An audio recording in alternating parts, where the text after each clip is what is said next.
Hello everybody, my name is Aceface. We're here. We're going to be testing out this T5 Firestorm hybrid Gila again.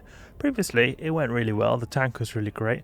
My main conclusion was that if we were to encounter waves that put a high pressure on neuting or a high pressure on our capacitor, I don't think it's going to be a good time. So here I would like to search for waves that can challenge this fit, primarily neuters, but also other kinds of high DPS waves, such as like Maastricht Lavian waves in a minus 70% firestorm, or maybe Charybdis Tyrannus waves, even Concord waves. They can also be quite challenging as well if you get caught in their fire range. But I usually don't have too much of a difficult time with Concord because I can just pull range from them and I'm usually able to avoid most of the damage while my drones do most of the work. Okay, so we're in the system of Van Kalen, and we're going here in high sec, not the smartest of ideas because there's a high risk that you can get ganked. Okay, we've got dissipators which we want to destroy, and then tanklers, and this is a Charybdis wave, so we're going to be having a little bit higher incoming DPS, and especially that we've got a minus 70%, it's also going to be even higher. But let's just try to take out the essential cruisers, and then we'll focus on Charybdis. We have to get a little bit closer. Oh, this is going to be an easy wave because we have the Tachyon Cloud here making us go quite a bit faster, so we're able to just get under Charybdis' gun straight away. Let's open this up here. Move a little bit.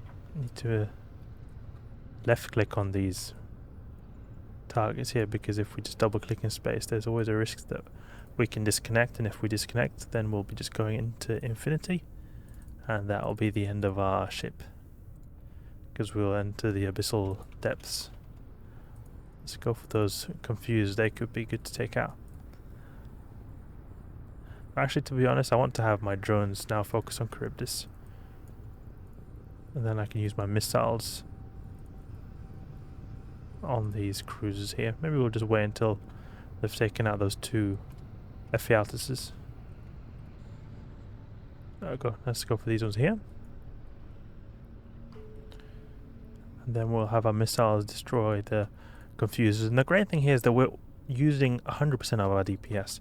It can sometimes happen that Charybdis is too far away and I'm not using my missiles, or it can happen that the cruisers are too far away and my drones are maybe not attacking them. But here, all my DPS from my drones are going on Charybdis, and these cruisers, they all want to keep close to me, so I can actually stay next to the gate while still doing all my damage, because all my missiles are going to be used to 100% on these cruisers.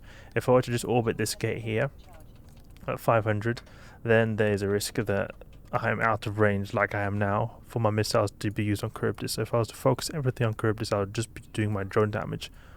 But here I can actually use it on these cruisers. The benefit here is that when Charybdis is destroyed, we do not have to travel all the way from Charybdis, who's kiting us over there, to here.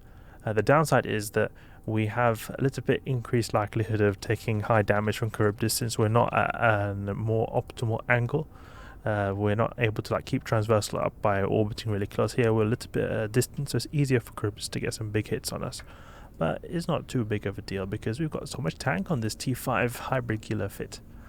This fit has got a C-type multispectrum shield hardener. You can find the full fit in the description below, and a Pithum A-type medium shield booster, combined with some high-grade Nirvana implants. So it is a little bit expensive. The fit, the ship itself, is not too expensive, but the implants included make this become quite a pricey fit. But you do earn a lot of ISK as well. Unfortunately, we're not able to demonstrate that too much with these loot drops. But I mean, these actually, no, that was okay. I thought it was not so much because we didn't get any good filaments, but it was actually quite a bit of raw loot that we got here when it comes to the survey data and the 0-point condensate here. Okay, there we go, last cruiser here, and we're right at the gate, so we don't have to at all think about having to make any big movements, and we should actually stop shield boosting because we can save up a bit on a bit of capacitor. But as you can tell, that we've got a really big amount of tank. This is a really solid ship. We've got a big buffer. When we're taking damage on Charybdis, we barely had our shield reduced, and we have the most amount of recharge when we're at 25% here. So we can have potentially a lot more tank per second or tanking capabilities than we've been able to demonstrate here. Let's recall those drones. And next room. Okay, this is also a marshal wave, so that's good. It's not a particularly difficult marshal wave because there's not so many marshals.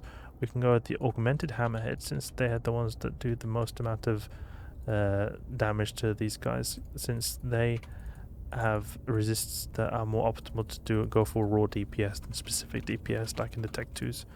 They have low resist, so just going with the overall highest damage, which the Augmenteds do, is a more optimal strategy here. Now here we want to go for a bit of shield boosting. Keep range. That's what we want to do.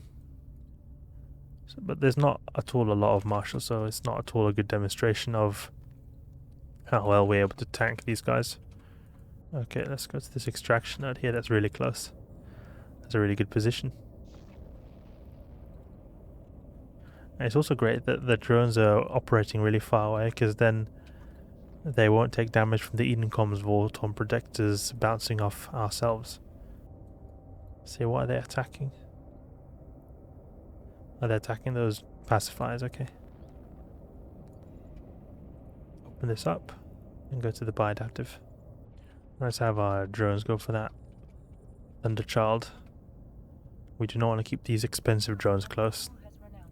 That thing is going to hit them hard with the Vorton projector. Also, these Skybreakers as well are going to do a bit of damage. Maybe we should even split them up, because I think that guy is actually trying to attack them. Yeah, look at that. See them? That Skybreaker is keeping close to the drones or to the other battleships, so it's likely going to be helping a bit in destroying them. Great, look at that one shot, a wrecking shot. Just shield boosting up a bit here. But tank wise, no problem at all. Again, this is not a particularly difficult marshal wave.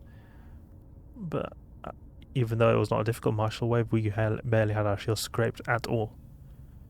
Shows how much of a margin here you have to both more difficult waves, but also our tanking capabilities as well. Okay, let's get that Enforcer. Enforcing the law here in the Abyss. The law behind them is that they're doing some kind of secret operation in the Abyss. They do not want any witnesses, so they want to take us out before we're able to escape. Otherwise, usually Concord is actually on our side. They're like the main police of EVE Online. Okay. We should open up that wreck. We just got slightly flung by that tachyon cloud that was over there. You see that one there? Oh, we can stop shield boosting for a bit because we're wasting capacitor. Okay, it's a Lucid Deep Watcher wave. This is not a particularly difficult wave at all, actually, but the thing here is that we're going to be testing our ability to destroy them in a timely fashion, but it shouldn't either be an issue because we have actually got the easy mode when it comes to time. We've got the minus 70%, so I don't think it's going to be too hard. Let's go for this Lancer. Gonna just get that extraction node that's sitting there. I wonder if there's anything that's going to be worth the massive travel here. You know what, I want to actually get a little bit closer. This feels like it's too far. Too far to be worth it. Hammerhead's taking a slight amount of damage from that DV automatic suppressor, but not too much. It's good because I'm used to them taking so much damage when they in their shields. If they come even remotely closer to even automatic suppressor, because their shields are almost non-existent. Their main HP pool is actually on the armor, it's their structure. Typical Galantian with the big structure pools. Each one of these deep watches is also a little bit quicker than the next one because they've all got remote repairs, so the few of them existing here, the fewer remote repairs they're going to get as well. Ooh, Chaotic Dark. That's great. The great thing about Firestorm is when all the other filaments go up in price, you get more loot as well. When you're doing T5 electrics, then there's electrical filaments that are worth like 20 million ISK. That's going to running more sites. It's not at all got anything to do with your profits directly. Like, it has got to do with it, you don't have to buy more filaments, but it's not like the same way here where we just sell it directly. Orbit 500. Okay, there we go. Destroy that Lucid Deep Watcher. Now just the Lucid Escort. Ooh, those drones were really efficient there. Just auto-aggress them straight away. So there we go. Did that T5 Firestorm. Very smooth. No worries at all here in terms of a tank.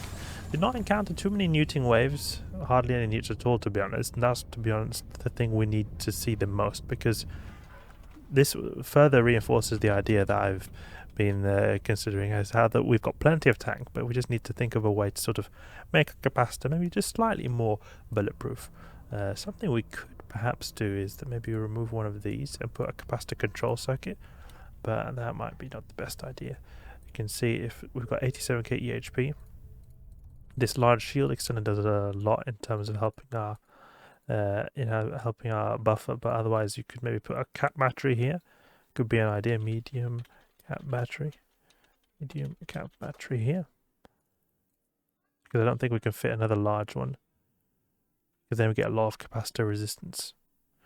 But I'm not really sure about it, because it's going to be very difficult to fit this here. And adding capacitor control circuits here are nice, but the thing is that they don't give that neutral resistance that you get with another cap battery, unfortunately. Could maybe put a Thurifier. These things are really great for giving having two of them at the same time. You get crazy amounts of gigajoules a second, but they're also really expensive. Look at that, 300 million for one of them. You can fit two of them here. Maybe we want to remove that and put a core defense field extender. It's not that much difference actually from having a medium and a large one, and it's bigger price increase actually. We could have a large cap battery. Then the Republic fleet is 9 gigajoules, so you get 6 extra gigajoules, but 2 cap batteries helps a lot here. But that's enough for now. We've established that this hybrid fit is a boss at tanking, but we're going to have to do more tests to know that this is a stable fit for long-term use in terms of fighting neuters. Until then, I hope you guys enjoyed the video. Hope you learned something new. If you did, please leave a like and subscribe. I'll catch you guys later.